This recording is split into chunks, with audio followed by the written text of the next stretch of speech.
We're live. It's Techies Tuesday. Levack and Goz here with you. I hope you were having a fantastic Tuesday. I really, really do. Nothing's bad in the world. Everything's great. There's no embarrassing sports stories going on at this exact moment in time. Techies Tuesday, of course, brought to you by Techies Fire and Water Restoration. Your best way back to normal. Check them out online, tefirewater.com. And we just agreed to be part of the Crossgates Mall Malloween on Friday, October 29th. Ooh. Tech East and the Empire, both. Oh. I know the same guy who's got something to do with each, and we did that. So we're gonna give it out. We're giving out full size candy. I don't know what it is yet, but I'm not playing around. If we're going to Crossgates and we're doing this thing, we're gonna have full size candy. So figure that out on your own. Go to Crossgates and join us for Malloween. That's all I want to talk about. I'm done. Can I come? Yeah. Bring Rex. It's too far. You live like down the road. Bring Rex. All right, I'll bring. I'll watch Rex. Rex, you know what? Rex could go as a happy baby. No one would recognize him. Great Halloween costume. He actually got his. How did you end up in the full? I'll move over. Sorry. And you no, get... it's too late. I actually got Rex's Halloween costume today. He's gonna be Blue from Blue's Clues. He looks great. Does he like blue? Is that like that's his jam? That's his guy. All right, no. Why didn't you tell me that before? Like when I saw the guy, I would have done the. It's the mail, it never fails. It makes me wanna wag my tail every time it comes. I will mail. Enough stalling. You know what you want to talk about. Believe it or not, our children's ages are not different enough that I don't know the songs from this. We all came, Levack, for the news involving your Las Vegas Raider head coach, John Gruden. A lot has happened over the last 24 hours. Your phone, your social media feeds, people have been waiting and wanting to hear what you have to say about everything that's happened. We have to sit on this because a lot has happened. You've had a lot of thoughts about this. Yeah, first of all, I want to remind everybody I'm the head of media relations for Tech East Fire and Water Restoration. I'm the team president of the UAlbany Empire. I am not the spokesperson for John Gruden nor the Las Vegas Raiders. However, if they call me, we might be able to work something out. First thing I'm going to do for Gruden, I might put a little ban on some words in his emails. Okay, that might be where I start. This is a joke to me. This is ridiculous. Like he 100% needs to deal with some repercussions from it. And if that's a loss of fans, if that's, he has to do some kind of public service announcement, whatever it is. But to lose your job over terrible things, not defending what's in the emails, but emails that are anywhere from 10 years old. Some are allegedly like 3 to 4 years old, all before you took this job. And anybody who thinks that I'm waffling, you go pull any tape from when we used to do terrestrial radio. And I have always said, if they did it before you hired them and you hired them anyway, that's on you. That's your fault. You didn't do due diligence. Those emails were from an ESPN broadcaster to a guy that he was super close with. Horrible. But take a second. Just think about the last time you were, texting back and forth with a college buddy. Last time you're emailing a friend about somebody you don't like. And tell me, if somebody saw that right now, would you get to keep your job? Because I can be perfectly honest with you. I guarantee I've written and said terrible things. Just as a joke. But 10 years ago, oh, God knows what I was saying. I wasn't on Sports Talk yet. I was on GNA. So I was, actually probably pre-GNA. We go back to the Edge days. Like if I was on the Edge days, God knows what I was saying. You're throwing back beers with Sully and Godsmack. You're probably not exactly sitting there worried about, who you're offending. And actually, Sully, Crown Royal drinker. That's right. Drink his own weight in Crown Royal. Not a big guy. No, he's absurd. So for him to have to step down and then to still be lambasted, it doesn't make any sense to me. And the fact that we're forgetting about why we've even seen these private emails. Dan Snyder's still sitting in his office smoking a cigar, laughing, sexually harassing somebody on a plane, $1.6 million of sexual harassment in a settlement, by the way.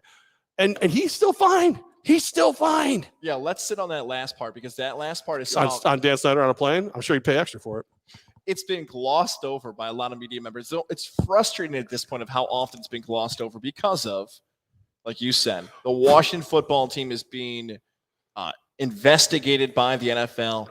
Bruce Allen, who's buddies with John Gruden, and our guy Rick Stroud, who's covered the team forever in Tampa, he's said preach about how Bruce Allen is one of the worst people he's ever interviewed with or dealt with in the history of the Tampa Bay Buccaneers. So no one's a fan of Bruce Allen. Go talk to the people in the D.C. area, what they think of Daniel Snyder. Nobody's a fan of him. So they're investigating those two. Yet the information comes out about John Gruden now. And he is swiftly dealt with. Swiftly dealt with. Yeah, and that stuff, again, we're not saying we're condone. No. Nothing that he said is like, okay, we're going to give him a pass. That's not happening. But the question has to be asked, how did a private investigation had nothing to do with John Gruden, how the hell did that become public days ago? Right. Like the D. Smith email, how did that become public? And then when the D. Smith email came out, how did all these other ones come out? Who the hell leaked it and why? Right. That's what I find. But it's not just like, take a step back for a second. Here's the DeMaurice Smith email where you said a horrible, horrible thing. Oh, he's not fired yet? Here's 12 more emails where you said horrible. Like, right. Like, was it like, it doesn't. How about this one? How about that one? Does using the F word help? You called the commissioner of the league an F word and a football hating P word. Like, terrible. I mean, terrible things. Terrible. Like, not okay. Before you had the job. So what? I don't know what the league has to say about it. And then we're both going to cough a record here in the segment. It's very dry. It's very dry. At least you brought a water. Yeah. I always do though. But I mean, it doesn't. I mean, I'll let you if you want. Okay. Hopefully we're going to win this weekend, guys. It just doesn't like. He wasn't an employee of the NFL when these things happened. The investigation wasn't about him. The statute of limitation on assault, I think, is 7 years. You're still going to lose a job over a 10-year-old, naughty word. Like, none of this stuff adds up for me at all. I don't quite understand or comprehend how this all came to pass where he feels the need to step down. And then on top of it, right, the only reason you step down is you actually are a good guy who's trying to protect your team, because he's leaving $60+ million on the table. $60 million. I know somebody said, well, the clause. Okay, I'm not even a lawyer. So this happened before you signed my client. This doesn't have anything to do with the team itself. Pay me. I may not get all 60, but I'll get a lot of it. John Gruden said he loves the Raiders, so he may look and say, you know what, I love the Raiders so much that I don't want to force them to pay me. I love a lot of things. You're paying me too. Like, You know what I mean? Like, that's the world. You could say, fire me. Okay. You could go have your lawyers argue whether or not it's just cause. Guess what? You gave me $100 million guaranteed. Yep. That word with the G, guaranteed. Yep. I'm taking my money. Go ahead. If you want to fire me, fire me. I didn't even want the job. I wanted to stay on TV. I wanted to be left alone. You begged me. You brought me back in. You gave me $100 million because you couldn't give me team ownership. How much dirtier is this now if he has team ownership? That'd be even better. It doesn't look, again, emails are terrible. Please don't sit here and think that that's what we're saying. I'm saying, look at your dirtiest email you ever wrote. Tell me if you deserve to lose your job over it. And then do me another favor. Weigh what the man has actually done versus the things the man has said. For the first time ever, an NFL athlete has felt comfortable enough to come out and play in the NFL as a gay man. Never happened before. Don't talk to me about Michael Sam. He did it before he got drafted, and he never made the active roster. This guy played in the league and came out. And by the way, having a hell of a year. Doing probably the best I've seen him in the pros, to be perfectly honest with you. Carl Nassib came out this year.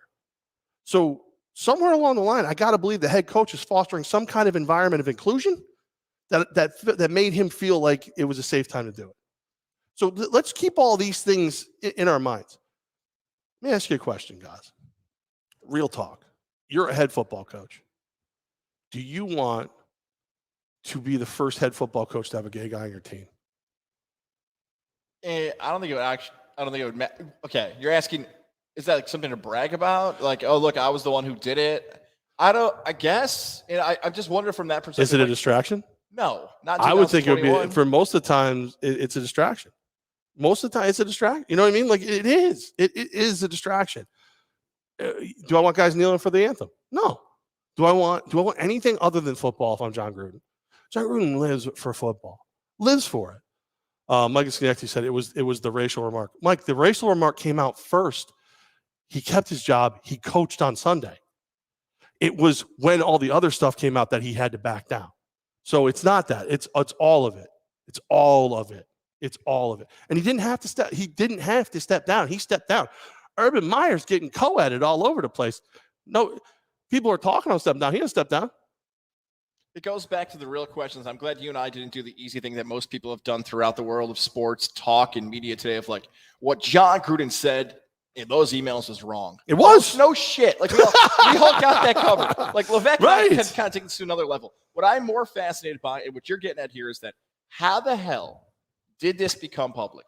Did Daniel Snyder and Allen and anybody else at the NFL say, okay, you know what? We got to get Gruden out of Vegas. Why do they want Gruden out of Vegas? Did they believe his contract can set a new precedent for future NFL contracts? Did they think we don't want owners giving Sean McVay? If John Gruden's a 500 coach right now, it's got a $100 million contract. What is Sean McVay going to get? What are some of these coaches who are having success going to get for their future contracts if the Raiders set this precedent for the league? I think it's a really good question. Is what happened yesterday with John Gruden, was there more on the way? Like, oh, you didn't get him to fire quite yet, huh? Okay, here's another batch of emails. Hate to say it. Didn't we see this happen locally in a certain college with, we'll just say, Coach Jimmy Patsos, right? Like, did this happen here locally where, like, there was this one story about Coach Patsos, then another story, like, okay, we see what's going on here. Like, we get it, what's going on. That's where I feel for John Gruden on this one, where they dug into private conversations. They had a vendetta against Gruden to take him out, and they took him out. And now most people today are saying, wow, what a horrible person John Gruden is, where it was like, hang on, this is not how this is supposed to go. The focus should be on Snyder. The focus should be on Allen. Hell, the focus should be back on Urban Meyer. Urban Meyer sitting here like, yes, right. I did it. Right. I'm out. Thank you, John Gruden. Did the Raiders have any choice but to let him go?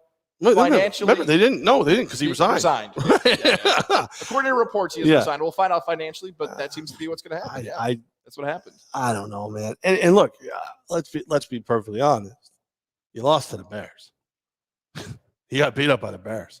We should be more worried about that as a football coach. To be perfectly, I looked around, right, and now people are going after Mike Tirico. They're going after Tony Dungy. They're going after Tim Brown. Anybody of color who had the nerve to say that their day-to-day experience with John Gruden was a pleasant one. They didn't believe he was racist or bigot or any of that. They have the nerve to go, look, maybe it's true. Maybe he just was an a-hole in these emails. Maybe his real life, I don't know. You've never said something you didn't fully believe because the crowd you were in, the group you were in. It happens. It's terrible. It's one of the worst parts about humanity. But so is this. So is this looking at everything and not weighing the good with the bad and not looking in the mirror when you do it. Let's go back to those two, in particular, broadcasters you brought up. First, Sean McDonough. Sean McDonough's on the call tonight for the NHL games and everything else. He said this to you and I off the air, but then he went on record for Sports Illustrated, said it on the air. They didn't get along because I think Sean McDonough wanted the Monday Night Football broadcast to be more about him, which, again, right. It's Coach Gruden. He's a more recognizable name, but whatever motivates you. Everybody's a different competitor. We could dig. I mean, everybody's putting lines together that don't know. Was it, there's rumors that, Mr. McDonough might not exactly do something different in his life. Let's just say, maybe his lifestyle is one that Mr. Gruden didn't agree with and said bad things about. There you go. We'll leave that at that. It's possible. Yeah. I'm just saying it's possible. The second, but you get fired from that job. Yeah, and the other one is Mike Tirico, where this is public information. Mike Tirico was going to be a part of this Me Too movement. Mike Tirico was going to get canceled. Now he hired Sandy Montag, who's one of the most powerful sports agents in the world, and he switched agents. That's why he left ESPN. But it's like Jimmy Kimmel and Mike Tirico are battling for who will be canceled next. And thank goodness they're agents. One got a new gig, and Jimmy Kimmel got the summers off. The work of an agent. So those two have checkered past as well of how their relationship was with John Gruden, or skeletons in closets, however you want to use that phrase. And again, these are all like, this is never going to be a situation where I sit there. People who know me know why all the things in that email would piss me off on a real life. And that if I was actually friends or colleagues or anything with John Gruden, he and I would have a closer sit down today. That would be something we would talk about. But again, the personal emails, the personal thoughts, like where does that line happen? At what point do I get to you just think a dark thought? Like I don't, and look, I'm not telling you it's good, bad, or indifferent. We all think dark thoughts. If somebody can see your darkest thought, somebody can see if somebody got a hold of your diary and you had to write down every one of your dark thoughts. Where are you today? It's just I don't not condoning anything he did, not condoning any of it. Just it's very quizzical that Dan Snyder's being, he's being just this big investigation around him and the Washington football team. And I'm seeing shrapnel hit dude after dude after boom, boom, boom, boom. Dan Snyder's still sitting there, feet up on the desk, smoking a cigar. It doesn't add up. And look, what's done is done. Gruden's out. I'm already on to my next coach. Like, for me, I'm a football fan. What am I going to do? I'm a Raiders fan. I got tickets to go see him play on November 7th at MetLife against the Giants. You think I'm going to show up like dressed as Chucky crying? Like, I'm not going to, like, it's not going to happen. I just think that I've been showing you some comedy from Shane Gillis. So Shane Gillis, if you don't remember who Shane Gillis is, Shane Gillis was the comedian a couple years back, kind of out of obscurity, gets named as a new cast member of Saturday Night Live. 15 seconds later, it felt like somebody found a podcast where he made fun of Asians and I think he said the R word and all. Riffing on a comedy podcast, he said some bad things. So he's canceled. Like, he was one of the first cancels. I hadn't heard from the guy again. I didn't think anything of him. I started watching some of his bits recently that he's doing now.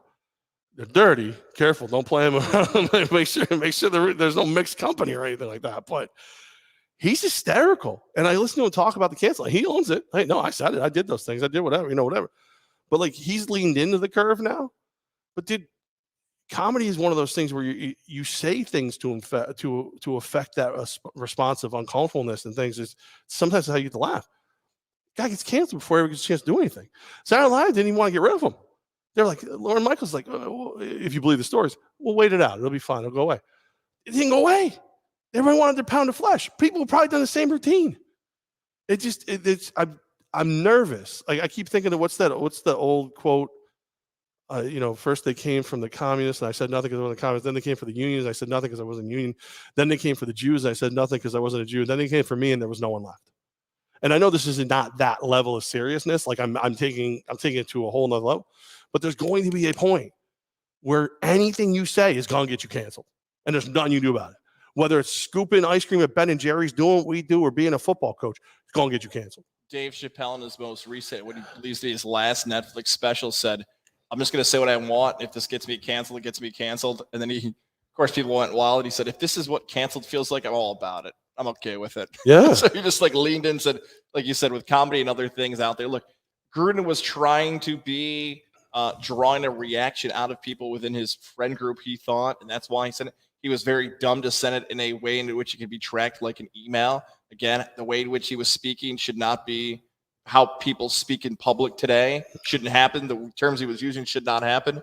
But John Gruden's future and the Raiders' future, which you were hinting at there a little bit, he's likely not going to be a broadcaster again. He's likely not going to do coaching again. He's probably going to go move to an island and drink some wonderful drinks and wake up at 4:00 in the morning and eat Hooters wings and be whatever else he wants to go in those fried chicken places and everything else that were in that mass text. And maybe he'll do endorsements still and still talk about doing remotes and all that stuff that he was doing in the past. But your Raiders, is this going to cost them a playoff spot now? I wasn't super confident in a playoff spot for the last 2 weeks anyway. I don't know. It's an odd scenario. I don't know much about the new coach. I don't even really know how to say his name. I know he was a special teams guy in Dallas. I know he was the assistant head coach, special teams for the Raiders.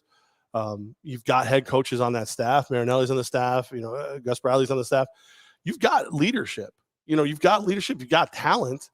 See what they can get out of them. Who knows? Maybe it lights a fire in them and they get to work. I don't think they're the kind of guys who are going to just sit here and, I don't think anybody's packing their lunch and going home right now. Like, I think it should be, see what they do, and we'll see where they go. How's the comments coming right now? Not well? No, I don't even know how to one of our friends, F Ben and Jerry's. Like, people are even mad at Ben and Jerry's. Mad at Ben and Jerry's now. Take that, Scooper. Nothing says Levack and Goz again. Quite like us doing a 10-minute rant on something, and that's the comment that stuck out to somebody. Oh, you made my day, though. You absolutely made my day. No, it's a lot of people are thinking the same things. You don't condone the hateful views, but it's curious how this all played out. I never thought about the full blown tinfoil hat conspiracy theory of the league wanted him out because of the money he made. I'd be more likely to take it all the way back to Floby Boy, like Mark Davis looking around going, I got to pay him $65 million more, and we can't win a game. We're not even stiffing the postseason. Hell no. What are we going to do? What do you got for me? What do you got? Oh, you got those? But he doesn't seem like that guy. Can you imagine if all this time Mark Davis looks like Stewart from Mad TV and he's an evil mastermind all along? Like all along, he's just sitting here like waiting. Like as soon as everybody leaves the room, he takes the wig off. He's pure bald like Dr. Evil petting a cat. Just, what do we think of the strip lately? Well, the profits are up. No one wins. Everybody turn down the slot machines. Like he just says the whole. He's in charge of it all. He's petting a cat. He's Mr. Bigglesworth, F Ben and Jerry's. They thought I didn't have money, did they? Remember before when I wouldn't let anyone come to the stadium because no one could come to the stadium? Now you're all welcome to the stadium. But I'm in your emails. Oh, my God. I can find a white tracksuit big enough for my fat ass. I might have to go as evil Mark Davis this year for Halloween. I might have to. I mean, that's a great costume. Evil Mark Davis, like a Floby in one hand. Like, remember we were the one reporter from out in the San Francisco Bay Area. She told us that he did all his meetings at P.F. Chang's. He brought a lamp to his meetings. He still had that 98 Dodge Caravan he drives around in. I just always picture him like with a smaller version of the lamp from A Christmas Story, the leg. Fragile. That means it's French. Like, and it's just a smaller version. He plugs that in, puts it behind him. He's all right, guys. Let's talk contracts and how do we destroy John Gruden? Who's got the email where he dropped the N-word? Like, like what? Finish him.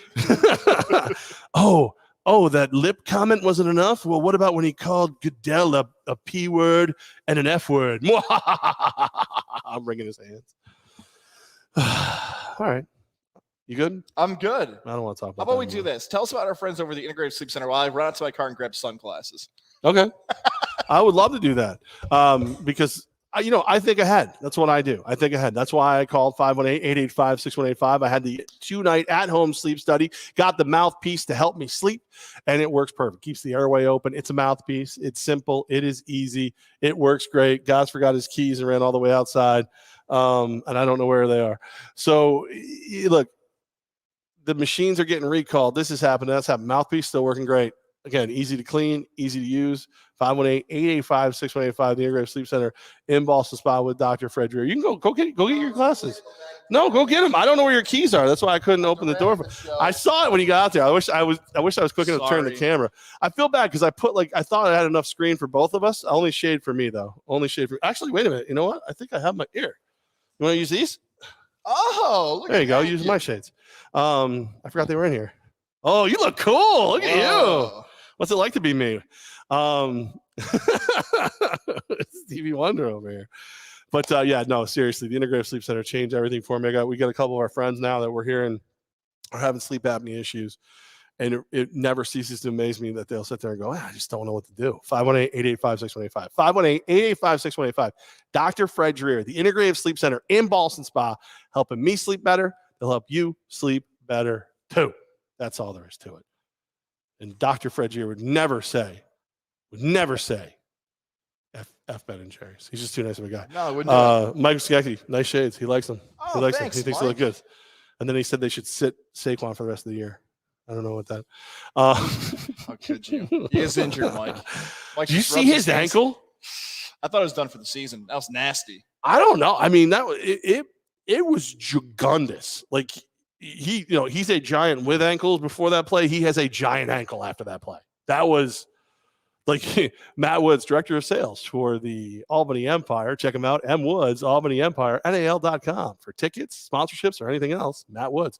He texted me instantly. He's like, I have never seen an ankle that large before in my life. And I was like, well, I was on Red Zone, so I didn't see it right away. And I'm like trying to find it, whatever. And as soon as I saw it, I was like, oh, that was bad. All right. It is Levack and Goz. We're live from Tech East Fire and Water Restoration. It is Tech East Tuesdays, the Tech East Fire and Water Restoration Studios, the actual real just brick and mortar ones here at Tech East HQ. I'm going to say something I didn't think I was going to say today. Uh-oh. Really freaking impressed by the Red Sox. I was really like, what's in that again? Yeah, just water. Just vodka? water. Okay. It's just water. It's not Red Bull. Oh, sorry. They look good. I didn't think they would look that good. I didn't think they were that good of a baseball team. I mean, like, be real. Like, I thought either one of the two teams, Yankees or Sox, whoever won last Tuesday when we were hanging out over Hooters, were going to be lambs to the slaughter for the Rays. I thought the Rays were that effing good. They were put together perfectly. I thought they were going to handle it. What about Kiki Hernandez? Quote, I mean, here we are surprising everybody but ourselves. We knew in spring training we had a team to make it this far, and here we are. You can say that now. You can say that. I did not see it coming. And I think something broke inside of me, guys, because I'll always hate the Red Sox the most. Like, they're the rival. They're whatever. But I almost have a little bit of, like, there's a little begrudging respect for them because of the hatred. The Rays just make me sick. I think there was a part of me that was like a little, like 2% of me that was happy that the Rays weren't advancing. Welcome to the Ray hate club. Hate. Matter of Dave Chappelle we brought up earlier. Yeah, to Boston.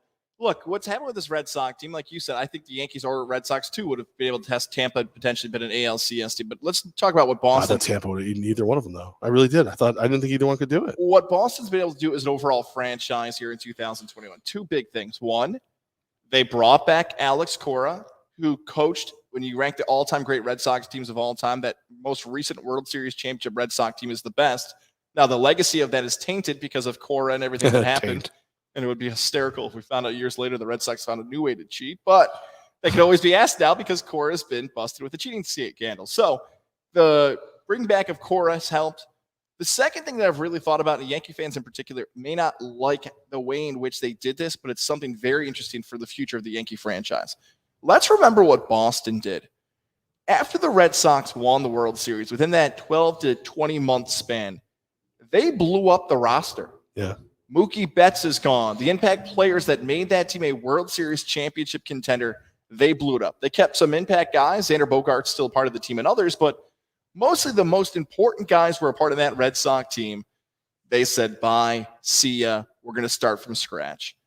And they blew it up, brought in new talent, found some young talent, and sure enough, here they are now 4 wins away from a World Series. The Boston Red Sox said, we can't win with this roster, but we're going to find a new way to win.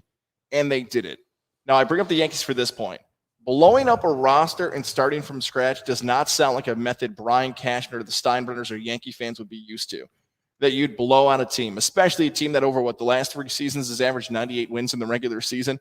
No one would look at that and say it's time to blow it up. Well, Boston did, and look where they got. Chicago won a World Series, and if it wasn't for a one-game dumb wild card, who knows if the Cubs would have got a second in that Milwaukee Brewers situation, but they blew up their roster. If Boston continues to win, Levack, are New York Yankee fans and management going to have to think, do we blow this up and follow the model of other teams in baseball over the last few seasons? The only way I think something like that actually happens is if you blow up the front office. And right now we're seeing all reports our Yankees are leaning towards bringing back Boone, which means you're not losing Cashman. You're not going to replace either, I don't think, at this point. I don't think it's a blow-up team. Like, unless you're going to cry poverty, you're not going to pay Judge, you're not going to pay, whoever. But there's definitely moves that could be made. Sanchez, he had some glimpses, but is he the catcher you need? No, he's not.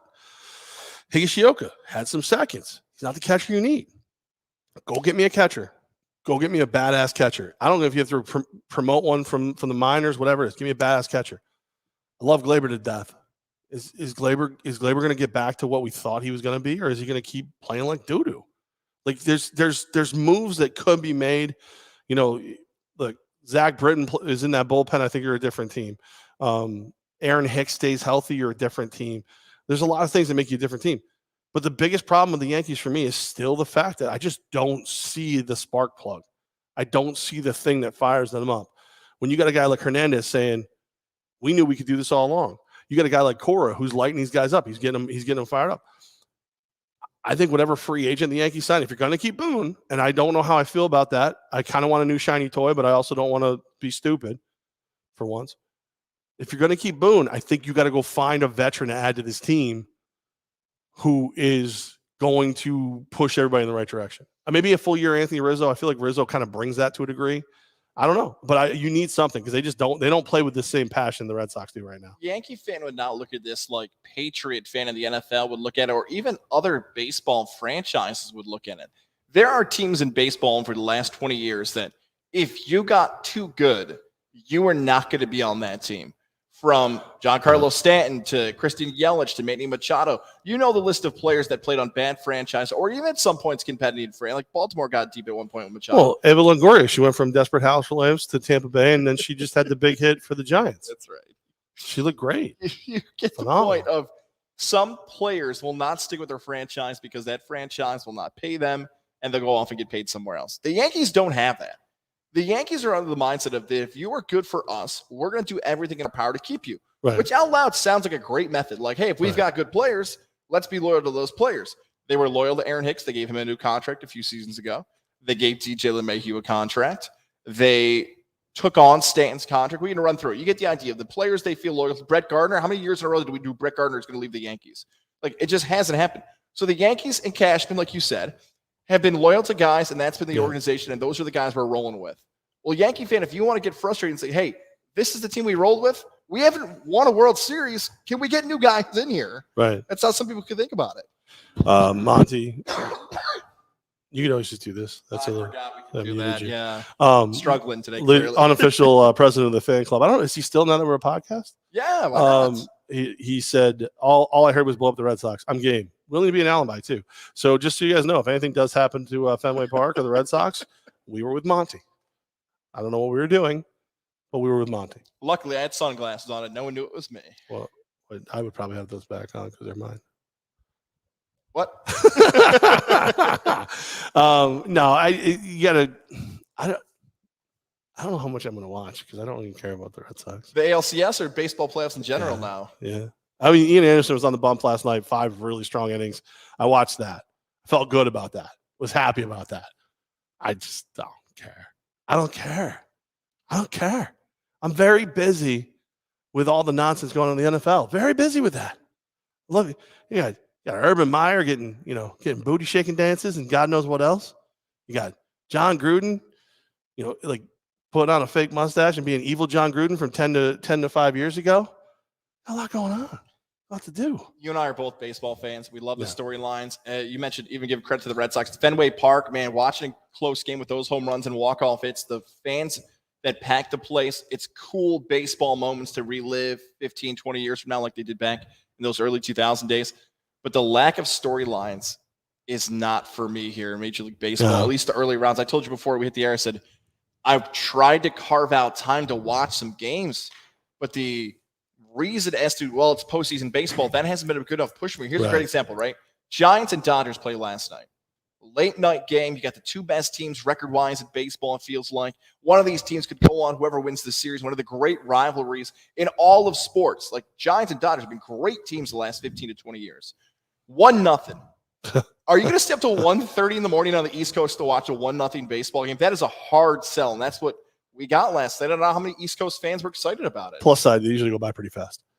That's also a hilarious thing to think about. Like, look, we're going to bring you to this. It's going to wrap up fast. Like, you don't even want to go to something to be like you'll see it's on the movie Avengers. As long as it's out and over like 90, it's a weird mindset to have when you want something you paid to go to end faster. Sounds like Goz breaking down a UAlbany game. If it's 3 hours or less, this is going to happen.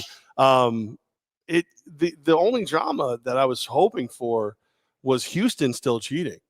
Like when you got members of the White Sox coming out and saying they think they're stealing signs again without saying it, Dusty Baker following back with that's a heavy allegation, and I don't know who the hell that guy is. And you're like, oh, here we go. And then the Astros play at Chicago today. At the time of this taping, it's the 6th inning, and the Astros are up 6-1. So they're probably not stealing signs. They're probably just whipping your ass. Thanks for coming, Chicago. Yeah, appreciate you. Thanks for being a good story most of the year. Peace out. Maybe the AL Central shouldn't have given up the entire division to you back. This is what I deal with now. So I deal with all the Bears fans. Somebody moved the rock. All the Bears fans lived under. Every one of them. Bears fans. We got beat 20-9 by the Bears, and you're not the most embarrassing thing to happen to us this week. Just enjoy those 2 victories. That's it. John, our guy John, who joined us a little bit on Sunday Line from the Hideaway. He's a Bears fan. He just said, "Go Bears!" LOL. Our guy Eric from iCryo messaged me. He's like, I think since the Bears won, I should get to come on the show and do this, and this. You didn't bet me, Eric. You didn't bet me anything, Eric. You want to come on the show, Eric? Ask him, man, Eric. You know what? You call my agent. You buy your time, Eric. How's that? I would have loved How dare you? Look, I would have loved to do that with you and Eric. We would have done something for my cryo. We would have hung out. We would have got frozen, all that stuff. We got frozen. Yeah, best way to do a bet's after, right? After you've already won. Come on, Eric. Don's in Florida. Live from Tech East, Mr. Tech East himself. Don just says he's watching. We're killing it as usual. Thank you, Don. Appreciate you, brother. Baseball's over. I was kind of kidding when I said it when the Yankees lost. The baseball's over and I was moving on. It wasn't a joke. I'm done. I'm out. I'll probably watch the World Series, right? You got to watch the World Series. Of course. Really depends what it's going against, though. I've been watching Chapelwaite. That's a good show. What is that? It's like the prequel to Salem's Lot. Oh, man. It's pretty cool. Got that. Adrian Brody's on it or something like that. Big nose dude fighting vampires and whatnot. Got Midnight Mass, more vampires. Watch that. That was cool. There's a lot of shows on, a lot of movies, a lot of things. Did you watch Squid Games? No, because I'm not going to read a show. Is it dubbed? Does anybody know if it's dubbed? I have no idea. Is Squid Game dubbed? Anybody watching right now, is Squid Game dubbed? Because even if it's a bad dub, I'll watch it, but I'm not reading. Are you a Secession guy? Am I a nerd? My favorite show on TV comes back on Sunday, Secession on HBO. Love that show. I do like Succession, but it's October. I got to watch scary stuff. All the scary stuff. The 15th, the Halloween show is going to be the new Halloween movie, Halloween Kills. It's going to be in theaters and on HBO Max. I have one. How do I not watch that? I have one for you later. We're doing a new segment later called Non-Traditional Headlines. I thought we were bringing back What to Watch, even though somebody else is still doing it. This is an awkward transition into Johnstone Supply in Troy. How about this Friday? Johnstone. Little schedule note here. Why is it so much hotter while you're wearing those shades? This Friday, so we have a schedule of Tuesday, Friday, Monday this week. Tuesday, Friday, Monday. Friday will be broadcasting live. Levack and Goz you can handle. From 6th Avenue in Troy. Johnstone Supply in Troy. It is, I was going to say, the fall weather's here, but not really, as it's beautiful in the capital region for another day. But it gets cold at night. Exactly right. It's yeah. get colder in Why your did I homes. say it like that? It gets cold at night. It's so cold. Make sure your home is heated properly. Ooh. The people at Johnstone Supply in Troy can help you do it. Whether it's your furnace update, whether it's taking care of your filters, whether it's just making sure that your stuff is up to date and your family, your friends, whoever's living in your home, and we've heard different people lived in different people's homes for past episodes here at Levack and Goz, they're taken care of. And again, Friday, your chance to be a part of the UAlbany bus trip. UAlbany taking on Maine, the American Cancer Society, the Pink Game, all happening at K-Stadium. You're going to see this guy on the field hosting some awesome games and events, while us, the crew, Gozilla Media's first bus trip, you're going to be a part of it. GozillaMedia.com. Click on the Johnstone UAlbany link and sign up. It is first come, first serve. So if you're listening now, hop on the bus, sign up, GozillaMedia.com, and you can be part of the bus trip. It's going to be a lot of fun. Again, we're broadcasting Friday, October 15th. A bus trip scheduled for Saturday, October 23rd. Johnstone Supply in Troy, your best way to heat your home this fall. And do not let the nice weather fool you. Call now while no one else is thinking about it. Get everything serviced, taken care of, cleaned up, so that when everybody calls, you're already done. And if you're listening on Apple and Spotify, for information on how you can contact them, head over to our YouTube page, leave a nice comment. And if you're watching on YouTube, it's going across the ticker the entire show. I was talking to some of our construction guys here at the Tech East HQ. So the building is we're kind of like, it's like Jets, Sharks. You know what I mean? Everybody gets along, but there's like all of our construction guys drive white trucks. They're on the one side of the building. All of our mitigation guys, like Don, who I was just talking about, they drive black trucks. Are on this side of the building. So I was talking to the construction guys earlier today, and one of the guys goes, "You're the guy in the field for all the football games in the area." I go, "Yeah." He goes, "Thought you were bigger or something like that." And I'm like, I'm gonna take that as I'm not as fat as you thought I was, and I'm gonna take it as a compliment, and I'm gonna go about my day. How you like that? How do you like that? That's like when I go, like whenever someone doesn't hear me say something snarky, and I go, "I was just saying how pretty you are." I've got a couple friends, like Lindsay, one of my my head of media. She's like, "Yep, thanks," and she walks away. And my daughter goes, "He never actually says that. Like he just," because I'll say it to Mike Corder, the owner. I'll say it to anybody, and she goes, "Oh yeah, but it's the nicest thing he said to me all day, so I'm gonna take it." any other people, by the way, Levack, in the area get recognized as you, like with your distinct look you have? Like, hey, are you Levack from the outfit? Now I'm starting to wonder if it's a backwards. I don't think. Maybe. No, I think I've reached a new level of fugly. Oh, that no. it's hard to mistake me with other people. So I'm fat. I'm missing a tooth. I got a scar on my face. Now I got a scar on the back of my head. There's a lot wrong here, you know? Luckily, I have a glowing personality. Otherwise, this could get ugly quick. That's what I've always said. Like, this is the dumbest thing we've ever done. No one who actually enjoyed this show, Levack and Goz, all the years of the radio, went, you know what would be cool? I wish I could see them. No one said that. No one did. And here we are. Except the people who are watching this at midnight with my sunglasses on that are actually yours and listening to Johnstone supplying Troy Sensual reads. Tom just shot me a text. Loves how you read those, Levack. So if you're watching at midnight all by yourself, this is your dream come true. It's heating up, isn't it? Thanks to Johnstone Supply. Oh my God. I got my latest scam email. Uh-oh. I got my latest, and I mean, God, for all of you, I hope it's a scam. It's like a full page email. And it explains that, like, it's very pleasant, it's very professional. It's like a form letter. It says like greetings, the whole nine. It's from like customer service or something. I'm going to pull it up for you guys, because you got to hear. So I'm going to read some of this email to you guys. I wasn't even mad. Is this your private email or your Albany Empire email? It's my private email this came to. Or based on what this says, private's email. Greetings. I have to share bad news with you. Approximately a few months ago. You don't say approximately and a few months ago. You know, it's approximately a month or a few months ago. I gained access to your devices, which you use for internet browsing. After that, I have started tracking internet activities. Here is the sequence of events. Some time ago, I purchased access to email accounts from hackers. Nowadays, it's quite simple to buy it online. I have easily managed to log into your email account. I'm not going to tell you that because he's already in here watching stuff. 1 week later, I have already installed a Trojan virus in your operating systems and devices to access your email. It was not hard at all since you were following the links from your inbox emails. Call me stupid. It's all ingenious and simple. This software provides me access to everything's going on about everything. No point in doing this. This is, I got you. While gathering information about you, I have discovered that you are a big fan of adult websites. You love visiting porn websites and watching exciting videos while enduring an enormous amount of pleasure. Well, you can see it. It's all here. Yeah. Well, I have managed to record a number of your dirty scenes and montaged a few videos which show you masturbating and reaching completion. I'm reading this thing. I'm like, somebody put a lot of work into this email. If you have doubts, I can make a few clicks of my mouse and all videos will be shared with your friends, colleagues, relatives. I can also make them public.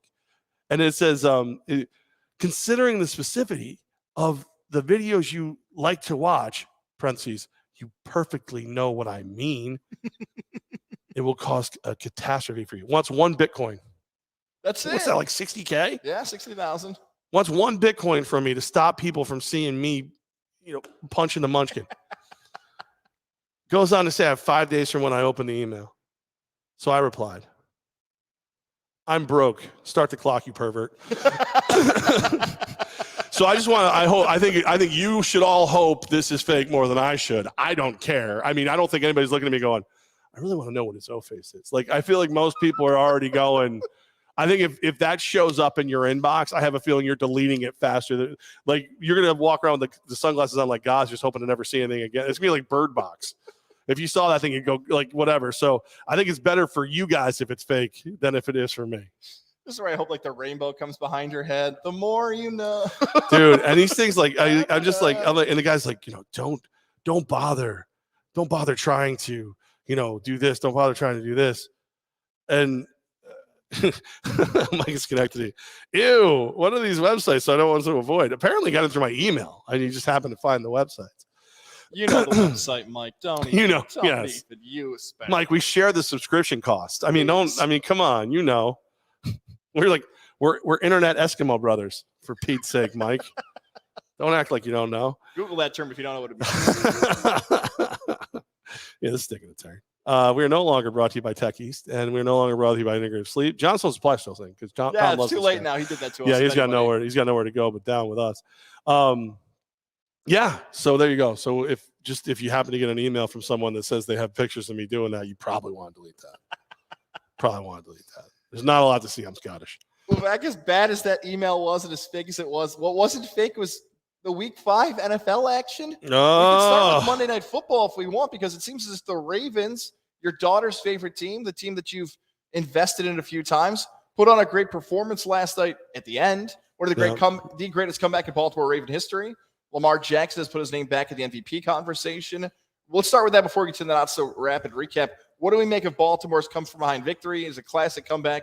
Is it more about Baltimore, or is the Colts franchise in trouble?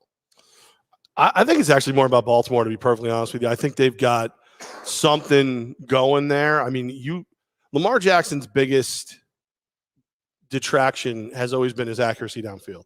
He couldn't throw outside the numbers. He was not an accurate quarterback. He could throw well enough, coupled with his athleticism, that he was a factor on the field at all times. He's gotten way better at passing. Like he's not like top 7 or 8 in the league. He might not even be top 10 passing, but he is even better. And now when you force him to throw, he is a threat. You have to honor it, which makes the running even scarier. That was a great comeback. 31-25 overtime. Bought it down to 6.5. Really wish I had paid a little more. Bought it down to 5.5. But hey, say like air. But their defense is getting better every day. Their offense looks solid. I mean, imagine if that offensive line gets healthy. They're scary. They're gonna get Bateman back, the rookie wide receiver who we haven't seen in the season. Everybody says he's amazing. To go with Duvernay, to go with Hollywood Brown, Mark Andrews, the best receiver on the team at tight end. They're becoming a real factor. The fun part about Tech East Tuesdays, this might be the third time I've asked this question in now 5 weeks. But now the AFC North looks like the best division in football. I know I did this about the AFC West. I know I did this about the NFC West. But when you had the North, where you had a few situations we'll go through the not-so-rapid recap, and Baltimore is playing like they did in that second half last night, they are going to be a tough out any single week. Now, because of that tough competition that's on the way and how much they're going to be tested, yeah, they still have to go some places, and Coach Harbaugh's going to make some big calls, and he's had a really great career overall as an NFL head coach, even though his brother still continues to find his way into the national headlines constantly. Yeah, Lamar Jackson. Here's my thing for Lamar Jackson, though. Lamar, remember earlier in this podcast we talked about the power of agents? Just hire an agent. Seriously, don't let your mom do your contract, which is the rumor out there in the Baltimore area. Just hire somebody. Give up the 8% of the $100 million deal. Let Levack and I do it. Just let somebody help you get the contract, man. Because last night's a perfect example of whoever your agent was. They stormed into the Ravens office and said, we're doing it now. If you guys want to finish in last place, I'll take my client off the field. No problem. Get paid, my man. Go get an agent. Stop with this nonsense, because last night's an example of how you might cost yourself money, not timing up the money wise of how you want to get paid. Can you imagine if I do this contract? All right. He's asked for $150 million for you, Lamar. That's great. He needs time off for you between April and August to play arena football in Albany for the Albany Empire. All right, fine. All of a sudden, we got Lamar out there. Just dominating. Just don't even put it. We just only play 6 guys instead of 8. Just whatever. It doesn't matter. Iron Man. How about Lamar? How you doing? What do you got? Yeah, he's there. For whatever reason, I think he's always going to have to fight the stigmatism of being the running quarterback instead of the guy who can do both. But if he continues to mature the way he is, like we saw Josh Allen taking a massive leap forward, and he has not regressed. If Lamar Jackson can do the same thing, even if he never gets to the full passing level of an Allen or anything like that, dude, I mean, you can actually run a real offense now. You don't just have to do, all right, throw it to the tight end and hope. 1-2 me, as Herm Edwards said on the show forever ago. If your first progression is an open, second one is a run for your life. He can run a legitimate NFL offense now. Maybe not as well as some of the guys, but well enough. It's almost weird to think about the perspective of what's changed over less than 10 years in football in general. Remember, there used to be quarterbacks, like you mentioned, who are run-first quarterbacks that so many fans consider that to be a weakness. Not a strength, weakness, because they thought when the second and longs and third and longs happened, that quarterback would lean on the legs more than the passing game, and it would hurt the team's success down the field. You can talk about anybody like Mike Vick, Donovan McNabb, Steve Young. Like, there's a list of guys who thought that was the problem, that if you could run and be too good of an athlete, you shouldn't play quarterback. That is not only done in the NFL, done in college. Teams are now saying, why wouldn't we draft a Mahomes, an Allen, a Jackson, a Trey Lance? Why wouldn't we give these guys the opportunity to take off out of the pocket if they're that good of athletes? Even guys like Trevor Lawrence can move. Like, some of these guys can all move there. Like, now it has to be a part of your quarterback's game. But Lamar is finally finding that perfect balance of, I know I'm a good enough athlete. I've got good enough weapons around me. Watch what I can do when I can throw the ball and we're trailing. Yeah, the pocket passer is, it's part of your arsenal now. Unless you got a guy like Brady who is amazingly elusive with 2 to 3 steps. Like a guy, he's 44 and he pulls the old, what is Orange Cassidy, the guy in wrestling, nice. Where it just looks like he's not trying, but he gets out of your way. Like, that's Brady's great at that. There's guys who are great at that. Stafford on that level. What's the only thing better than that is I can tuck in and take off, and I'm faster than everybody out there except for maybe your best corner. Maybe it's fun to watch. It's good. There's nothing to talk about in Vegas, so it doesn't really. We've done enough for your Port Raiders, Levack. We've done enough to that poor team today. All right, let's run through the not so rapid recap. We'll start with Thursday night since we just blew out Monday. Thursday night, Rams force the ball to Robert Woods and limit Mr. Unlimited to 9 fingers. Plenty to get a win, 26-17 over the Seahawks. Rams, as good as advertised, in my opinion. Big bad Bob Woods. Big game for him, for the Rams. On that Seattle sign, Russell Wilson has decided it's best for his future to fix that finger injury. I'm about 90% sure. You know what? I take that back. I'm like 100% sure the injury that Russell Wilson has suffered is this injury, the ruptured tendon in your finger. So, Russell Wilson, welcome to my life, man. You're about to have this happen to you, and I was out for about 6 weeks as well. Worse. Ruptured tendon, and he broke a part of the bone that stabilizes the tendon. So they have to fix it all at once. Oh, well. So join the club. So it's not just the ruptured tendon. They have to fix the bone too, or else his grip will go bye cars. Cindy Lou who just said hi. How you doing? Yay, Cindy's back. But again, I love that Rams team. Bad break for the Seahawks, quite literally. But hey, Geno Smith's good. Why is Geno Smith in the league? Like, is Geno Smith really good in practice? You know what, Geno Smith is the perfect mixture of almost good enough and no one's going to chant for him. Like, you're never going to have a quarterback controversy, but if everybody else plays as well as they can play, you might win, 2 of 5 games while Wilson's out, stay in the hunt until he comes back. He's the perfect backup quarterback. Davis Mills, Geno Smith, Cam Newton. Wouldn't Cam Newton still be the answer? I guess it doesn't work like that financially and money and veterans and everything else. Or like you said, too, like, you don't want a quarterback controversy. Yeah. But if Wilson's out for the whole season, I still feel like – and don't forget, Smith knows the offense, too. Like, there's always that, like quick reaction, quick trigger, go get this guy. Well, the Giants, Mike Glennon. I know that's not sexy. You're not excited about a guy with a neck the length of E. Sorry, Davis Mills. I know you have it, too. But he knows your offense. Geno Smith knows the offense. You're going to give him a shot, unless if Wilson's done for done and it's whatever. And there's also the part where you sit there and go, well, maybe a slightly better draft pick, whatever. Like, it's tough, but he knows your offense. Cam Newton doesn't, and Cam Newton's gone the other way of Lamar Jackson. We just sat here and talked about how Lamar Jackson's passing has gotten better as Cam Newton's gotten older. I feel like it's gotten worse. So I don't think Cam Newton's the answer, guys. I really don't. And, worst case scenario, if you want to get rid of him, you just sign IK M. Kapali and, you have a fighter's chance of getting him out of the locker room. Across the pond, one of the New York teams after it. And the Jets, dare I say there was some hope in this beating, this 27-20 loss to the Falcons. Gangrene outscored Atlanta 17-7 in the second half.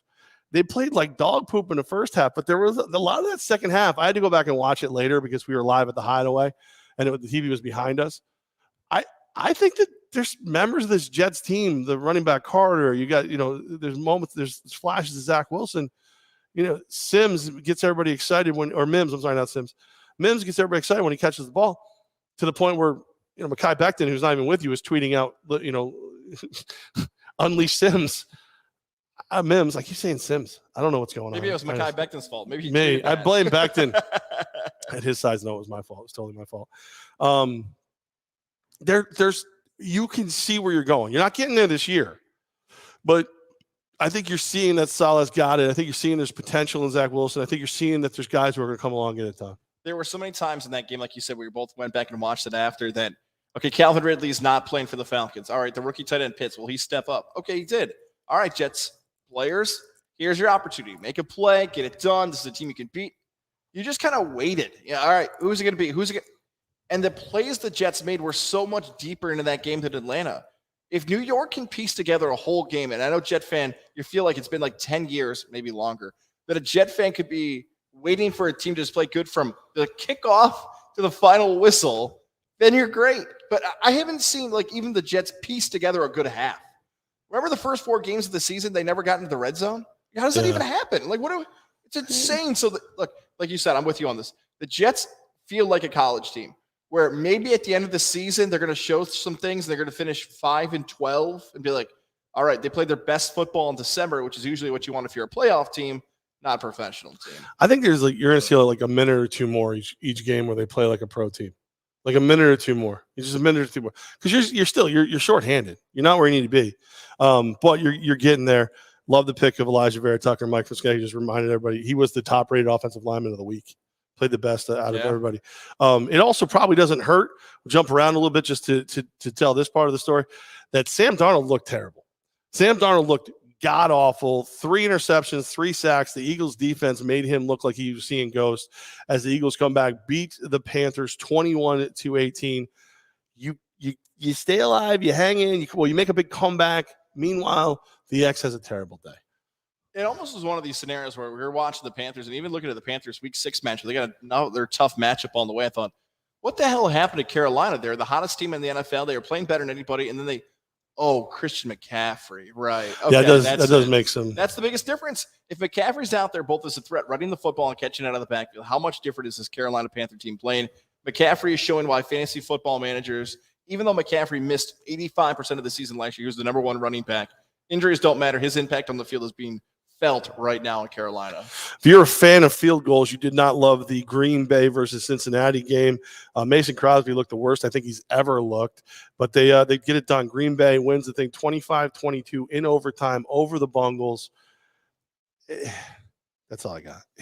I got to go back and listen to our picks from Sunday. That might be our first push of the season with a 3-point spread, I believe. Yeah, it was. Yeah.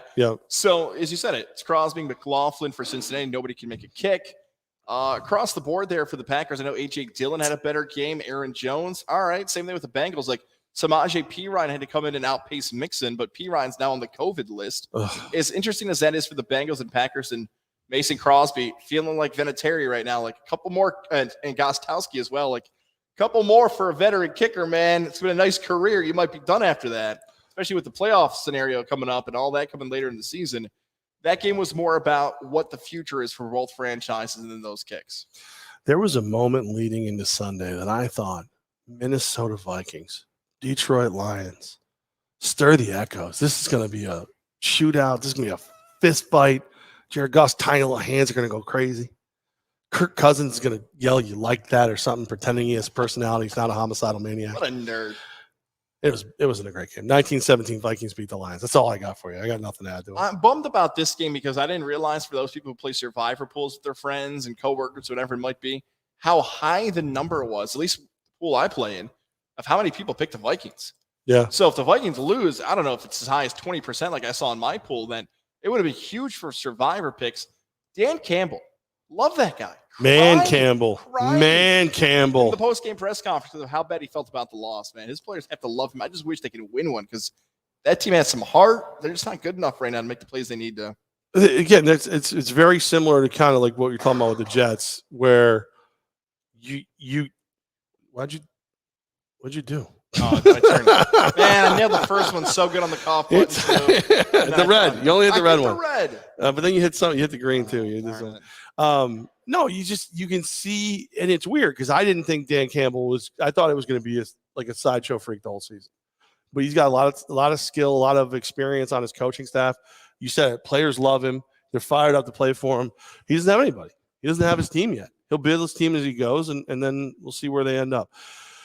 Steelers get back to the ground and pound. They take down Denver 27-19, 122 yards, rushing touchdown from Najee Harris, the rookie running back. However, Juju Smith-Schuster hit so hard, Ben Roethlisberger's in a full air cast.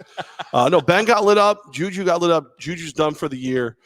For me, as much as it was good to see the Steelers kind of play like the Steelers, they weren't 100% them, but they proved Denver's overrated, which is all I really needed to see. Kind of sad for Juju Smith-Schuster. He pulled the 1-year show-me deal, bet on himself, and now he gets hurt. I don't know what's going to happen to him. Juju, according to reports in Pittsburgh, a dislocated shoulder, a torn labrum, so a very similar injury to Baker Mayfield's non-throwing shoulder. The difference is there's variations of that. The second time on this show, we're talking about Gozilla getting banged up. That one's going to knock him out for 4 to 6 months because of the dislocation. Baker's just kind of hanging up here on the shoulder, so that's why. Yeah, non-throwing. Yep. So, Juju, you feel for him. He probably should have. He was him and Aaron Jones together were the most surprising players that came back to their teams in 2020. I thought both were going to go get their money and get paid because of the market and COVID and everything else. We can look back and say a different year, a different time, they would have made that contract. I'm with you on that. Also, you and I are watching that game together on Red Zone. I'm just screaming out, stop the scoring. Under. So Bronco, till your eyes bleed, unders is now officially over, and it's always under until it's over. Pittsburgh really good, and Levack, you've been saying it for about a month now. Denver was way overrated for that early start that they had. Denver's in trouble. They're in trouble for the way. And look, just to be honest with you all, there's a decent chance the Raiders were overrated even before they lost Gruden. So I'm not sitting here pretending that that pendulum doesn't swing both ways. But I am telling you that Denver is overrated. Teddy Two Gloves has played out of his mind so far. I don't think that's going to continue. I don't think Denver is a team you should be all that afraid of, and especially when you look at the fact that I just don't think they can pick up most pass rushes. This week, we find out who's more overrated. Raiders, Broncos in Denver. Max Crosby's coming for you, Teddy Two Gloves. Let's see how that works out for everybody. Florida man on Florida man crime going on. It's the Tampa Bay Buccaneers demolish Miami 45-17. Very early on, like right before kickoff, Miami looked like they were going to be in this thing. Didn't stay that way. Tampa Bay gets it done. This is the example of one team that built for a championship, another team hoping to build for a championship. Miami thought they made all the right moves for their franchise. They seem so far away. This is not even about the quarterback. This is not about coaching. This is about how Tampa built their roster and how Miami thought they were going to build their roster. Game, like you said, was never close. Tom Brady, Antonio Brown, Mike Evans, they all look as good as ever. New Orleans beats the Washington football team 33-22. Famous Jameis, Hail Mary, but a total of 4 touchdowns. They beat Washington so bad that nothing happened to Dan Snyder and John Gruden had to resign. Fuck Dan Snyder. There it is. Yeah, Hail Mary helps out Jameis Winston. Washington, you're getting close to beating the Broncos as the most boring team to watch in the NFL. Heineke's a madman running around, but he's not as exciting as Fitzpatrick. Terry McLaurin's trying to do his best out there. The defensive line's gotten so much hype. Where'd it go? It's another 33-point performance. And Kamara gets in the end zone. New Orleans is a team, man. They're just going to sit kind of back a little bit. They could still be a playoff team in the NFC with the Panthers struggling, and the NFC East is not good. In Washington and another team we'll mention here in a little bit, both starting to fall off. Tennessee Titans. King Henry scores 3 touchdowns, and the Titans grind the Jags into the ground harder than a co-ed on Urban Meyer's lap on their way to a 37-19 victory. Screw Urban Meyer, too. A.J. Brown back in the lineup. That helps the Tennessee Titan offense. I'm sorry. I've never heard you say that without the phenomenal one. That's A.J. Brown back in the lineup. Tennessee gets a little longer rester. They get the Monday Night Football matchup on the 18th against the Bills, where you and I will be broadcasting live from the Hideaway for the game for that. Sounds lovely. Yeah, so get ready for that. The Titans, you and I totally agree on this, and it's going to be a nice, easy path for Tennessee to be a playoff team and a division champion. I'm curious how that Monday Night Football game is going to go, so we're going to have a preview for that a few days from now. I'm interested in that game. It's going to be a really good one. We could also preview it live from Johnstone Supply this Friday. Hey. I'm sorry, Johnstone Supply. All right. The Texans almost beat the freaking Patriots. Davis Mills, quarterback, rookie quarterback, of all the rookie quarterbacks who have gone against the Darth Hoodie, of all of them that have taken on Belichick, Davis Mills The only guy with a neck longer than Mike Glennon's, the only guy who looks like a little bit more like an alien in disguise than Adam Silver of the NBA, he goes out and throws for 312 yards and 3 touchdowns as the Pats eke out a victory over the terrible Texans, 25-22. Here's what the Houston Texans are. I figured this out. Levack, I've gone to a bunch of weddings over the last year now that everybody, actually like the last 6 months since the post-COVID now. Here's what the Houston Texans You've been like 25 weddings. That's right. 2021 Texans are the guy on the dance floor who's not a good dancer at all, but he's so hammered, he's funny, and once in a while a good move's like, oh, like, the crowd, like, oh, like they know he's bad, but he's got a move in there that excites everybody. That is the Houston Texans. It's usually when the thumb comes out of the zipper, right? Oh, he took off his tie. It's on his head. Oh, they scored a touchdown. Oh, no, he's picking up Grandmama again. Oh, that's the Houston Texans. They're entertaining as hell, and they're terrible, but now I can't keep my eyes off them. If you're the DJ and you see that and you don't break out some like bump and grind, knowing that he's going to go attack Nana, like, no, then you're just a bad DJ. Oh, he's got a Texan shirt on underneath. Please spill something on that. We're live from the Techies Fire and Water Restoration Studios. Levack and Goz, keeping the rapid, not so rapid rerun thing. I don't care. Rapid, not so rapid recap. You're nailing it. I don't care anymore because I got to talk about how bad the Raiders were. How about this? How about getting your ass whooped by a JV League Bears team, 20-9? That's not even the worst thing that happened to your team this week. Can you imagine losing to the Bears? The Bears. And I'm not talking about the good ones. I'm not talking about the ones with defenses and stuff like that. I'm talking about Khalil Mack and a bunch of dudes they picked up off the street that we cut from the Albany Empire. That's what I'm talking about. Not the guy, this is – and that's not even the worst thing that happens to you. That's not even the worst thing that happens to you. I sat through talking to John over at the Hideaway. I've been dealing with Eric from my Cryos crap all weekend since. And that's not even the worst. 20-9 at the Bears. The Bears. Chicago is a team. Chicago? What is that? Everyone trashed Matt Nagy. They beat Detroit. They beat Vegas. Yeah. Chicago, I wouldn't tell you they're even close to the same level as Green Bay and Minnesota. And I say that and have to pause because Chicago, in similar fashion to Tennessee in week 6, they're going to get tested. They get Green Bay. Bears fans, you got back-to-back victories now in the last 2 weeks. Yep. We'll find out if you're a classic contender right now. They're real. We're going to find out week 6 against Green Bay. Bears are real, all right. They're real turds. That's what they are. Speaking of turds, the Browns. The Browns become the first team in NFL history to gain over 500 yards, to score over 40 points, to commit no turnovers, and lose.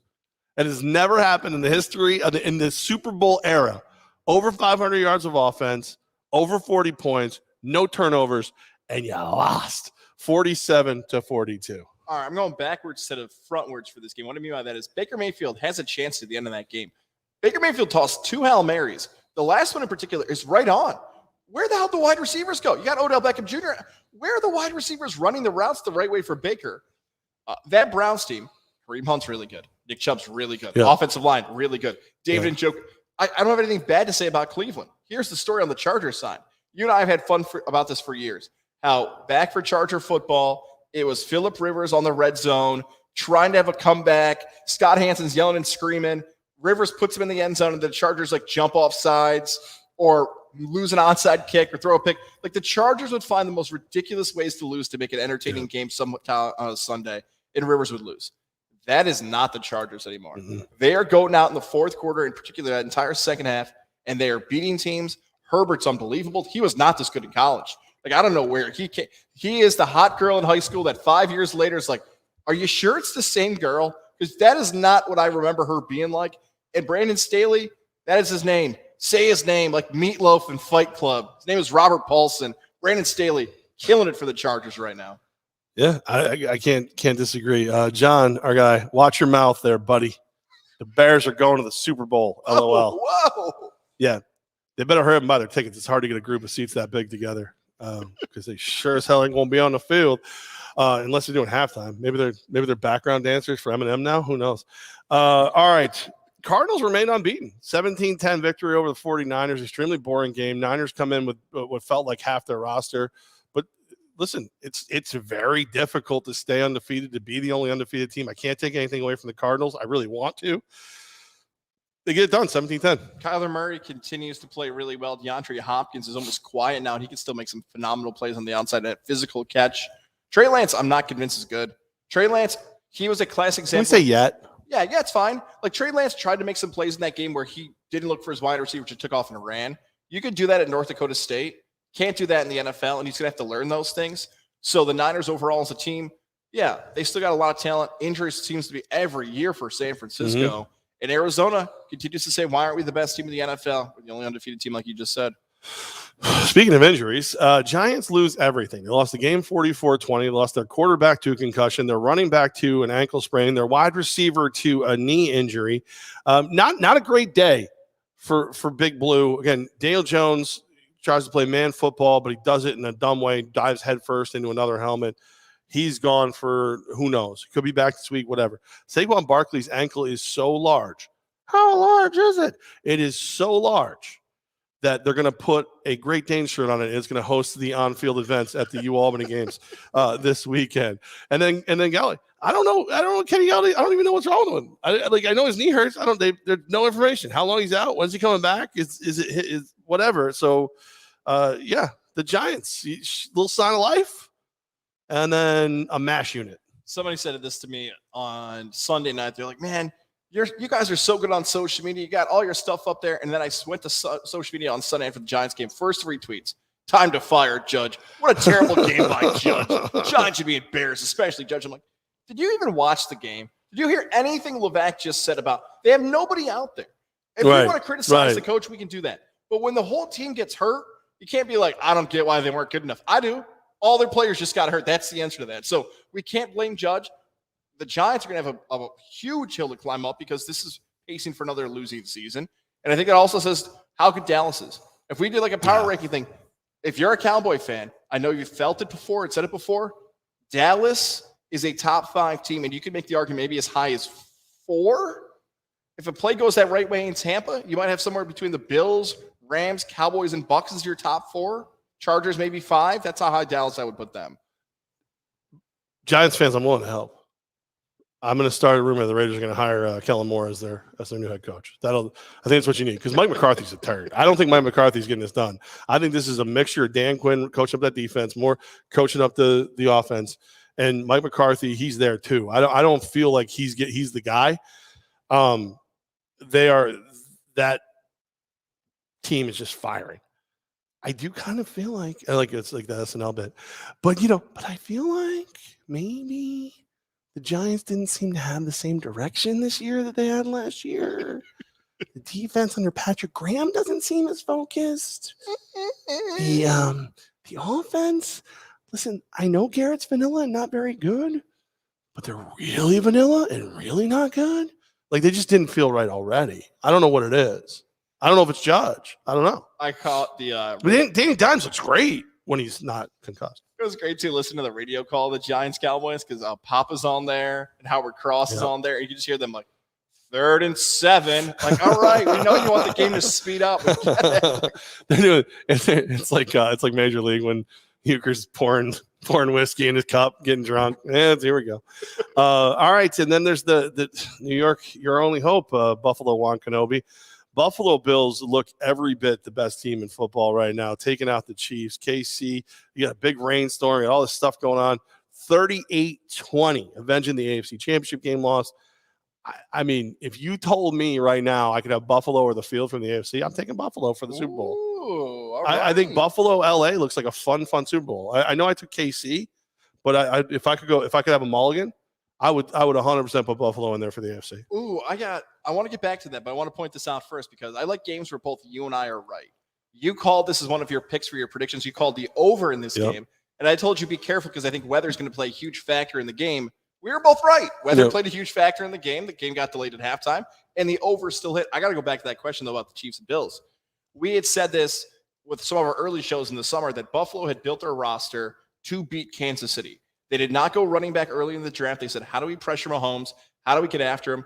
That D-line is good. We know we'd run through the roster. Everyone knows how good the Bills roster is. So that game in particular, that's why you flipped, right? Because they said, okay, Kansas City, it's not like field goal game. It's not a touchdown game. They beat the hell out of Kansas City in that game from top to bottom.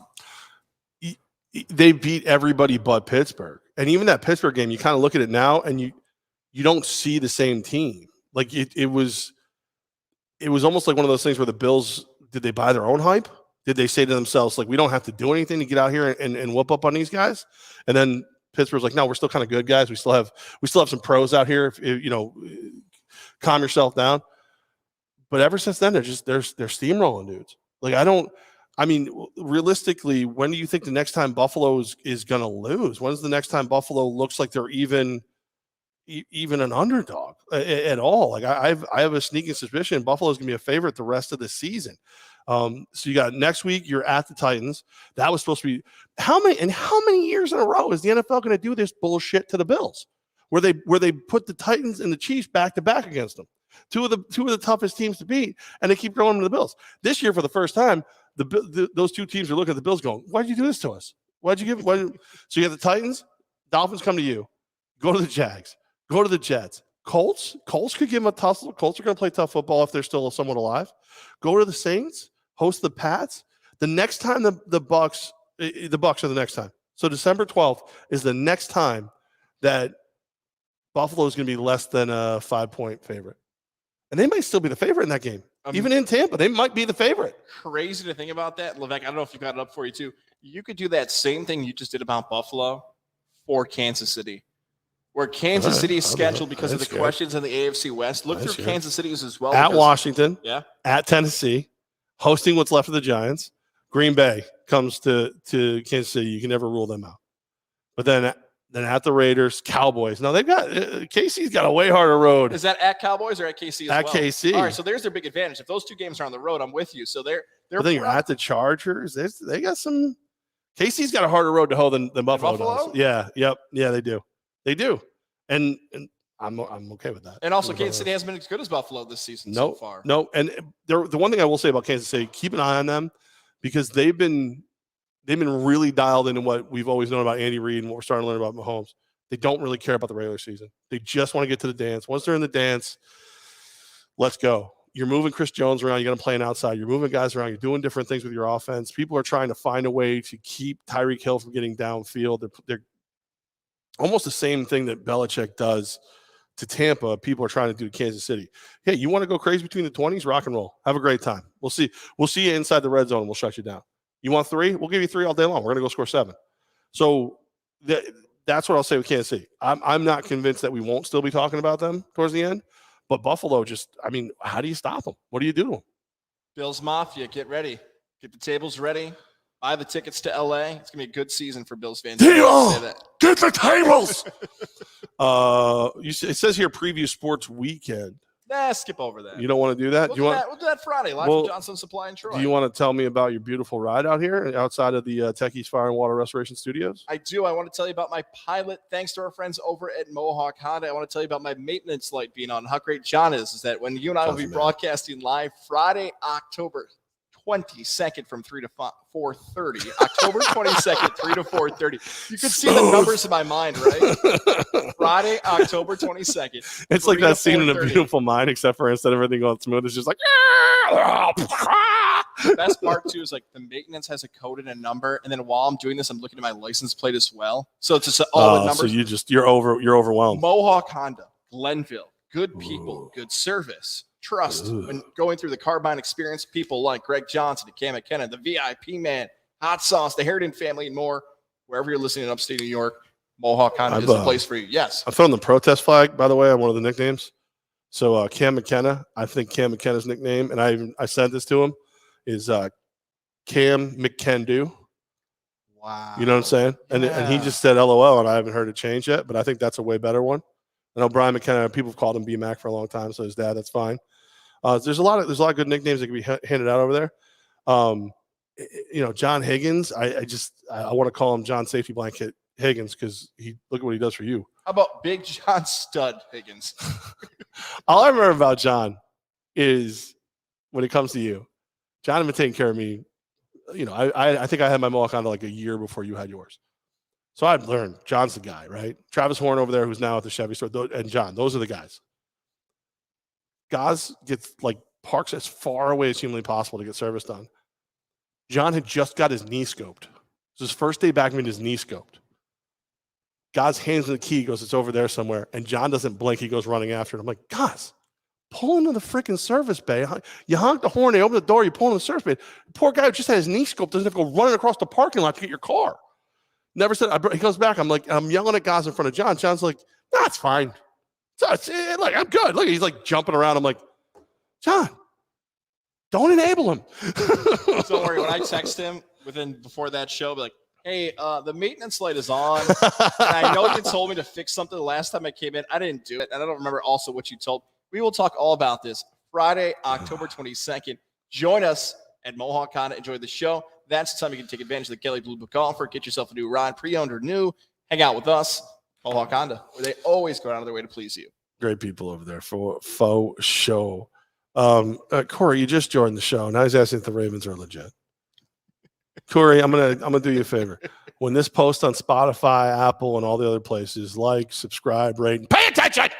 That's how we started the show. Yes, they're a contender. You are going to have to deal with the Ravens on your way to the Super Bowl, Buffalo Bills. That's what I say now. That's where I am. You know, we play Find Levack on social media there. If people look like you, they'll send it to you. I want to play a new game, Find Corey, where if you're listening on any type of device, whether it is on your phone or in your car, and you hear Corey's voice, send it to me. I want to know where you are, Corey. What show he's calling into now? Yeah. Dude, don't do that to people. You was sending pictures from the farmer market that he works last week. He's dressed head to toe as a cow. He had udders. He's sending me pictures of the udders. I almost threw up. I was like, "What? It's utterly disgusting. Don't do that." Can you milk me, Corey? Oh God, How about that? Corey, better late than never. You know we love you, Corey. Absolutely. Scare the hell out of us, but we love you. All right, we're live from Tech East Fire and Water Restoration. It is your best way back to normal, tefirewater.com. We're at Tech East HQ. How you doing? I like to promote the rest of our Gozilla family when I get a chance, and I'm going to start doing that. Oh, wow. As soon as you sign some good freaking shows. So you wanted to do I have one show that may or may not be reaching out to you. They want to do something special for the 100th episode, and they could be texting. Who's got 100 episodes already? The Trav and Rigney show, 100 episodes is on the way, and I'm going to text them. They have a few ideas of what they want to do. One of them may be reaching out to you to join the show for a debut episode. I told them I would come on after the fantasy draft. They never called me. They maybe saved you for this. Or saved you for another episode. But here's my question, though. If you have 100 episodes and nobody ever listens to one, do you really have 100 episodes? They don't stop. Pump the brakes on your 100 episodes, Trav. Okay? All right? They're doing just fine. They're doing great. Their mom listens. Goz listens to make sure they didn't screw up. Trav and Rigney listen on every computer they have. You know, it's good times. Hey, you know, a show is really terrible. Getting there with Goz. It's missing New something. episode tomorrow. Gardner Roy, CBS 6 joins us. Oh, great. We get to listen to you two flirt and blubber all over each other. You guys love each other. You and the CBS 6 guys. Oh, my God. Like, There's only two of them. They've both been on Getting There with Goz now. I know, 100%. But it's uncomfortable how much you guys love each other. Like, it's like, seriously. Now that I think about that, Jack Lamson's also been on. So 3 people from CBS 6 have now been on Getting There with Goz. Here's the problem with Jack. There's only one problem I have with Jack. He makes his own beer now, and he never brings us any. Award-winning beer. Makes his own beer. He has funny social media stuff. Yeah. If you Jack Lamson, you know, he's a funny dude. Funny guy. It's a ginger. Could be a leprechaun. Not really sure. Could be. I don't know. I have no idea. I just watched Notre Dame play. How do I know? I don't know what's what. Levack, I kind of want to do this, if you don't mind. We've talked about the list. And I know sometimes we set up for the list. Made the list. And that's been a staple here of the new era of Levack and Goz. Can you call it a staple when we forget to do it a lot? And that's a good point. And that's why I think I'm retiring the list. I'm going to move it back to Chris Jericho. I'm going to move it back to that era. And I want to debut something today. It's either going to be great or I'm just going to keep using it until I feel like not using it again. I think it's got potential. Okay. I'm calling it the non-traditional headlines. If you remember the old traditional format, we did Levack and Goz in traditional media. We did headlines. NTH. Yeah, and now non-traditional headlines will be stories we probably couldn't do before, a different format, that we can do on podcasts now. So what you're telling me is the stories that I used to do that made you super uncomfortable on traditional media, you're now willing to do? Is that what? Pretty close to. All right, let's go. Let's see if I can make Goz uncomfortable with these stories without FCC regulations. I'm down. Let's see what happens. We had a confrontation between a Barstool employee and John Cusack Not sure if you're familiar with the work for younger people of John Cusack. I also didn't realize how tall I'll he stab was. you if you haven't. Grosse Point Blank, great movie. High Fidelity, great movie. Better Off Dead, phenomenal movie. I could go on. I love me some John Cusack. Well, John Cusack. Cusack. Yeah, right. I can't say because I'm missing a tooth. He's both a Cubs and White Sox fan. Right. So that could sit there at the argument and say, all right, I don't believe anything he says. He roots for both Chicago teams. Well, he was approached by a Barstool employee following one of the games where he straight up White Sox Dave, where he called him out and said, you can't do it. You can't root for both. Where Cusack then ripped him apart with the classic, oh, I can't? Who was the White Sox first baseman in 1981? He started dropping bombs on the Barstool guy and made him look like an idiot. It was. I watched it. I went and saw it. It's super awkward because Cusack does I'm going to get up on you and I'm going to intimidate you. And you could see, and he's a tall dude, so you can, and he's a kickboxer and a fighter in a lot of his movies. So, I mean, just through osmosis, he should know how to at least throw one or two good hits before you take him out. So, yeah, that would be intimidating if he was crazy enough and in my face. Like the White Sox Dave move that kind of, I find, he eventually creates space and then he puts his arms up in the air. Like when you try to look big, is like, so a bigger animal doesn't eat you. It was two guys who really didn't want to do anything about to do something. And but the best part of it all, everybody talks about which one makes which one look foolish. I think that just depends what you like better. So I love all of his movies. So I think, Cusack wins for two reasons. He goes right for him. He's ready for him. He knew it was coming. He was prepared. And then when it gets to the point that he doesn't feel like having the conversation anymore, he fist bumps and says, agree to disagree, and walks away. He controls the narrative the entire time. Owned him. Yeah. That's what it is. That guy went for a fight and he got knocked down. Yeah, not physically knocked out, but verbally. I think he would have got physically knocked out too, though. But this is. Remember, he's also the guy that there was rumors doing crack in some dude's restaurant bathroom. So yes. Not Cusack, White Sox Dave. But that guy went for a reaction. He said, "All right, here's my goal: to embarrass Cusack, get the video hits on this, and show you how much smarter I am than him." And he owned him. He was ready for him, and he still got the views and attention for it, but. Still, good for John Cusack, man. Step it up. And I'm okay with him liking both teams because they're in the same city. It's awkward. If we were friends, I would give him crap about it, but not being his friend, I don't really care. And don't forget, when he goes to Cubs games, he's just next to Eddie Vedder. So screw you. If I'm getting a chance to watch a baseball game with Eddie Vedder from Pearl Jam, you want me to go to Fenway? That's the guy I'd go to Fenway with. That's the one guy I would go to Fenway with is Eddie Vedder. I was very indifferent about John Cusack. Eddie Vedder would have been awesome. I'm now a fan of John Cusack. The movies did nothing for me. Too old for me. Now I'm into it. You got to watch some of them. Grosse Point Blank is a really good movie. I think it's really, really good. You'd like it. You would. Better Off Dead's good. It's got some great one-liners people just throwing out perfectly good white boys nowadays. Stuff like that happens. It's really good. It's fun movies. They're fun movies. Well, speaking about movies, today, not one, but two trailers were released for remakes of popular 1980s and 1990 films. That is Home Alone and Debbie Does Dallas and Scream. Oh, okay. Scream is coming to theaters on January 22nd. I want to say, why am I blanking on Courtney Cox? I think it's Courtney Cox, right? Yeah. Courtney Cox and David Arquette. I thought at one point when Arquette might have been married and hyphenated and everything else, but Arquette and Cox are in it. And then on the other side, Courtney Cox Arquette, right? Yes, there you go. That's why it confused me a little bit there. And then this fly is killing me. Home Alone is being remade. With Pete Holmes is in that film. Ellie Kemper's in that film. That's going to Disney Plus for the holiday season in November and Scream in January. Levack, what do you make of these two films already being remade? We know you're a big horror film fan, especially Scream in particular. Scream is pretty much perfect. It's it makes fun of the genre, but it still honors the genre. Scream's pretty much perfect. I wouldn't mess with that, but I'd be lying if I said I wouldn't go see it. Actually, that's a lie. I'd wait till it was on, pay-per-view or something. I'd watch it at home. But I gotta believe you can come up with something. Wes Craven is the genius behind that. He's the genius behind a bunch of horror movies. I don't think you're gonna outdo what Wes Craven did. That's just stupid to think you could. Home Alone, again, why mess with it?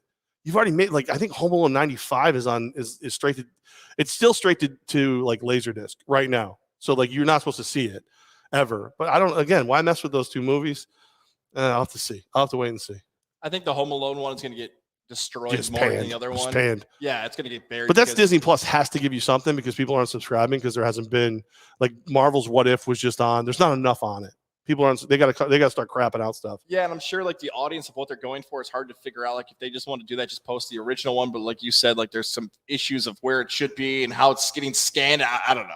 I think the Scream one, I want to go back to that point because you said that movie's perfect. I'll take it a step further. It is a top 10 favorite Goz movie of all time. Wow. The original Scream is top 10. I'll go even further with that. I know you're the horror movie guy. Yeah. I would say not favorite. But like if you had to say the best, then best is a hard one because is it the most scary? Because I know you've done this list before of scariest. But I'm saying like award season, which I know you hate. Like quality of film, plot line. Scream is a top 5 horror film of all time. But some would not even say it's a horror film. They would say it's a thriller, not a horror. Which is it's a distinction I have issue with. Does it scare you? You know what I mean? Like I love there's the meme out there. If you're feeling lonely, put on a horror movie and see how long you feel alone. Like if you watch Scream, you would lock your windows. You know, you would lock your doors. You would make sure. So it's a horror movie. The beauty of that is its ability to shock you, like almost out of the gates. Top 5 though, that's tough. I really like you got to watch Cabin in the Woods. It's got a similar groove to it, a little darker. It's in it. What you got your top 5? I was gonna say here's my top 4 quick. I'd have to sit on the fifth one. The fifth one I'm gonna go with Halloween just for the sake of this. In unranked, but I would put Scream and Get Out in the same category, away from movies like psychological thriller. Right, that's different than Silence of the Lambs and The Exorcist. Like I think like those 4 movies for me are not super gory, but thriller. People think that action all the way. So those 4 are easy for me. Silence of the Lambs is the scariest of all of them because it could really happen. Yep, Silence of the Lambs. Because it could really happen. Scream. What was the 4th one I just said? Silence of the Lambs, Scream, Get Out, and you said Exorcist. Supposed to be the top 4. Yeah. Yeah, it's hard. Like I love a bunch of horror movies. Like I love 28 Days Later. I think it's really good. I love the premise of 30 Days a Night. I don't know if it's like a great movie or not. The Conjuring movies are phenomenal. Some of the Paranormal Activities are really good. I don't want to choose. They're all my children. I love them. I love them all. Well, that's good then. That's a good way to end it. It's my month. I do what I want. I had another topic I wanted to use, but guess what? Johnstone Supply in Troy. I'm saving that one for you guys on Friday. Ooh, Friday 4 o'clock. Friday 4 to 5:30 will be broadcast, and your chance to be a part of the Gozilla Media bus trip for free. 2 tickets, 2 seats on the bus. Come and enter 6th Avenue in Troy. At Johnstone Supply, where it's getting hot. All right. Thanks for joining us for another Tech East Tuesday, live from the Tech East HQ, the Tech East Fire and Water Restorations Studios. And we just appreciate everybody for hanging out. Even you, John, even though you're a Dirty Bears fan. Everybody, we will, again, Friday, 4 o'clock, live from Johnstone. No Sunday show this week, but I will be on the field Saturday for UAlbany when you're there for Johnstone.